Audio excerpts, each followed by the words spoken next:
Technically Pakistan bankrupt हो चुका है। जब आप अपने कर्जे वापस नहीं कर सकते, यही डेफिनेशन है बैंकरप्सी की।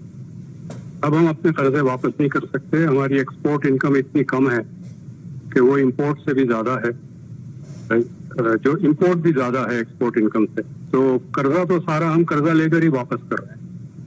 तो ये तो पता नहीं कब तक चल सकता है। जिस दिन मगरबी ममालिक ने फैसला किया कि पाकिस्तान को मजीद कर्जे नहीं देने, तो दिवालिया हो जाएगा हमारा। बद नियति से ज्यादा इग्नोरेंस की बात है। ये शख्स, इनको पता नहीं था वो कह क्या रहे हैं और इसके पीछे क्या मतलब है। तो ये बदकिस्मती है मुल्क की कि ऐसे शख्स को हमारे ऊपर मुसल्लत किया गया।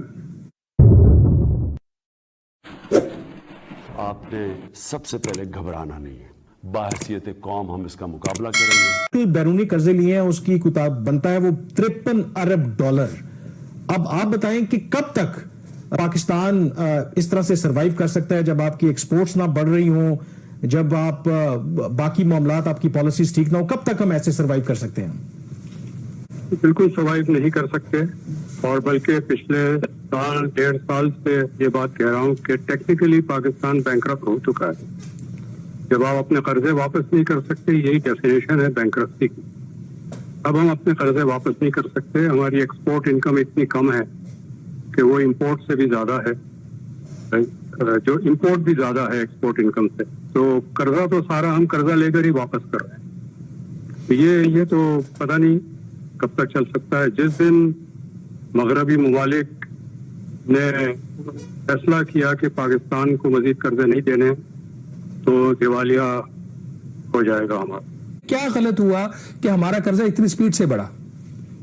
ये बड़ी बदकिस्मती की बात है कि एक पार्टी और एक लीडर जिसको मुल्क के नौजवानों ने जिस पे कॉन्फिडेंस रखा, उनके तमाम वादे और तमाम ऐलानात खोखले निकले। मेरा नहीं ख्याल है उनका कोई इरादा था किसी पे भी अमल करने का, बल्कि उससे भी ज्यादा मैं ये कहूँगा कि वो जिस चीज का दावा करते थे उनको उन चीजों की हकीकत के बारे में पता नहीं था। मतलब ये बेसिकली बद नियति से ज्यादा इग्नोरेंस की बात है। ये शख्स, इनको पता नहीं था वो कह क्या रहे हैं और इसके पीछे क्या मतलब है। तो ये बदकिस्मती है मुल्क की कि ऐसे शख्स को हमारे ऊपर मुसल्लत किया गया, और यकीनन नुकसान तो पहले भी था। इस हुकूमत के आने से भी पहले माली हालात अच्छे नहीं थे और हम कर्जों के दलदल में फंसे हुए थे। लेकिन इस वक्त तो हम कुछ अजीब हाल में है, न सिर्फ कर्जों के दलदल में फंसे हुए हैं, हम IMF के दलदल में भी फंस गए। IMF तय करती है आप किस चीज की इजाजत है और किस चीज की इजाजत नहीं है।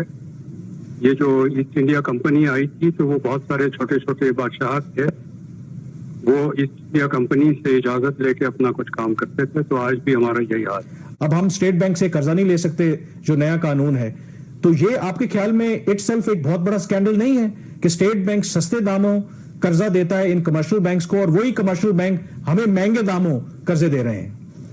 इस वक्त हम इस कानून की मुखालफत कर रहे थे। हम यही कह रहे थे कि ये सारा बनाया गया है कमर्शियल बैंक्स को के मुनाफा को बूस्ट करने के लिए।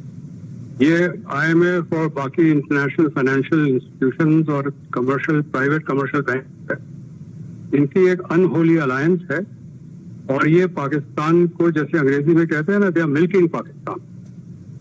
तो this is what they are doing, और हमने प्लेट में उनको मौका फराहम किया है। हमारी हुकूमतें आई है जिन्होंने कौमी मफाद को देखने के बजाय ये हर चीज मंजूर करने को तैयार होते हैं।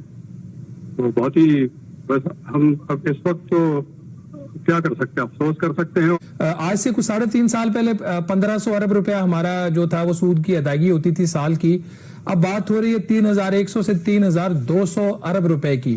तो डॉक्टर साहब, जब इतनी स्पीड से डेट सर्विसिंग की कॉस्ट बढ़ रही हो, तो पाकिस्तान के अंदर FBI जितनी भी टैक्स कलेक्शन कर ले, क्या इसके आपको मायने रह गए हैं कि इधर से हम आवाम को निचोड़ते हैं GST की मद में भी और बाकी इनडायरेक्ट टैक्सेशन से, उधर से वही पैसा पकड़ के हम बैंकों को पकड़ा देते हैं? जो हमारा FBR है वो अब टैक्स कलेक्शन एजेंसी नहीं है, वो एक्सटॉर्शन एजेंसी है। वो आवाम से भत्ता कलेक्ट करती है और सिर्फ भत्ता कलेक्ट करती है इंटरनेशनल फाइनेंशियल ऑर्गेनाइजेशन जिसमें IMF है, प्राइवेट बैंक है, ये सब शामिल है, इनको फीड करने के लिए। ये आवाम से पैसा निचोड़ कर इन बैंकों को दिया जा रहा है। ये हमारी मईशत का यही एक मकसद रह गया है। बाकी डेवलपमेंट, वेलफेयर, एम्प्लॉयमेंट, ये सब सिर्फ नारे रह गए, खोखले रह गए, नारे रह गए। देखिए, जितना आपका कर्जा बढ़ेगा उतना रिस्क प्रीमियम बढ़ जाएगा, तो अगला जो इंटरेस्ट रेट होगा वो तो बढ़ता ही चला जाएगा। ये तो स्टैंडर्ड रूल है। क्या जो आने वाली हुकूमत होगी, क्या उनके लिए कोई हालात मुख्तलिफ होंगे 2018 से?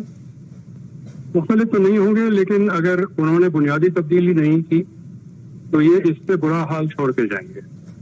जो करने की जरूरत है, हमारा जो इम्पोर्ट है इस वक्त वो एक्सपोर्ट के मुकाबले में दोगुना है। तो हमें फौरी तौर पे अपने इम्पोर्ट को आधा करने की जरूरत है, ताकि जितना हम एक्सपोर्ट करें उतना ही इम्पोर्ट करें, और बकाया जो रेमिटेंस वगैरह की इनकम है वो कर्जों के अदायगी में चला जाए। ये अगर हम करें तो एक तो ये कि IMF के साथ हमारी बार्गेनिंग पोजीशन स्ट्रेंथन हो जाएगी। लेकिन डॉक्टर साहब, यहाँ पे कथा कलामी होती है। आप इंपोर्ट्स को करने की, कर्टेल करने की बात कर रहे हैं। इशू तो ये है ना कि हमने इंपोर्ट सब्स्टिट्यूशन तो की नहीं है। हमारा आलम तो ये है कि अब हम चीनी, इवन गंदम, यहां तक तो ये चीजें, इवन कपास जो है वो इंपोर्ट करते हैं, और जो तमाम जो आपकी खाने पीने की अशिया है वो भी हम इंपोर्ट कर रहे हैं। अगर आप उनको कर्टेल करेंगे तो ये कहां से जरूरत पूरी करेंगे हम?